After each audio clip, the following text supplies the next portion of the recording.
呀，什么？人家人老在那嘛是，什么都不交钱啦。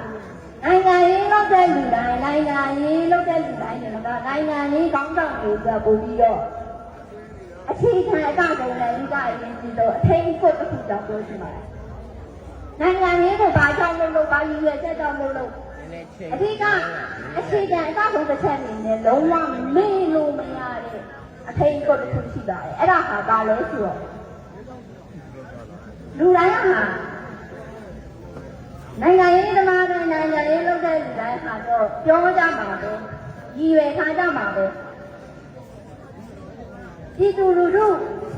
နိုင်ငံနဲ့ပြည်သူလူထုအတွက်ပဲဆိုပြီးတော့ပြောကြရည်ရွယ်ကြတာကြည့်ပါလေဒါပေမဲ့တကယ်လက်တွေ့လုပ်ဆောင်တဲ့အချိန်မှာဆုံးဖြတ်ချက်ချတဲ့အချိန်မှာ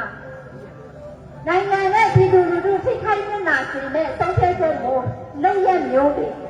မလုံးမိဖို့ကိုယ့်ကိုယ်အမြဲတမ်းပြန်လဲသုံးသပ်နေဖို့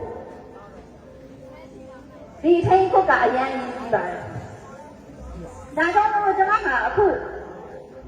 လူတိုင်းဟာဘဝမှာလုပ်ချင်တာပဲလုပ်နေကြတဲ့လူတွေကြီးပါပဲ။ပုံမှန်နဲ့အပြင်လုံးလုပ်နေကြတဲ့လူတွေကြီးပါပဲ။ကျွန်မလည်းခိုင်ခန့်နဲ့ကျွန်မမှန်တယ်ဆိုတော့ကျွန်မလုပ်နေတာပဲ။ဒါပေမဲ့ပုံမှန်နဲ့အပြင်လုံးလုပ်လိုက်တဲ့အရာပေါ်မှာလုံးလိုက်တဲ့အရာကအများလူထုကိုထိခိုက်နေတာမျိုးမဖြစ်စေရဘူးဆိုတဲ့အထင်ကုတ်ကအထင်ကုတ်နဲ့ပြန်လဲထိန်ကုတ်ဖို့လိုပါတယ်ဒီလိုတော့မဟုတ်ဘူးဆိုလို့ရှိရင်သူလဲသူမှန်တယ်ခင်ဗျသူလဲကိုလဲကိုမှန်တယ်ဒီလိုကိုလို့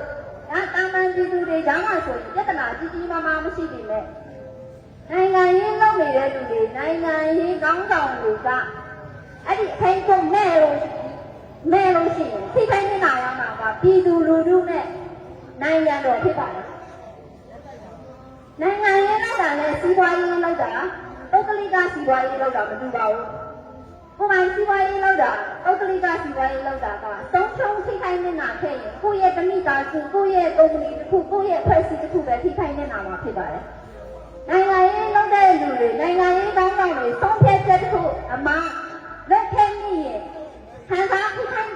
နေတာခံစားရတဲ့လူတွေကတနိုင်ငံလုံးမှာရှိတဲ့ပြည်သူလူထုကထိခိုက်နေတာခံစားရမှာဖြစ်ပါတယ်။ဒါကြောင့်မို့လို့ကျွန်မပြောချင်တာအခုကျွန်မနိုင်ငံရေးလုပ်တယ်ဆိုတာကကျွန်မဒီချိန်ခွန်းနဲ့အခုရောနောင်ရော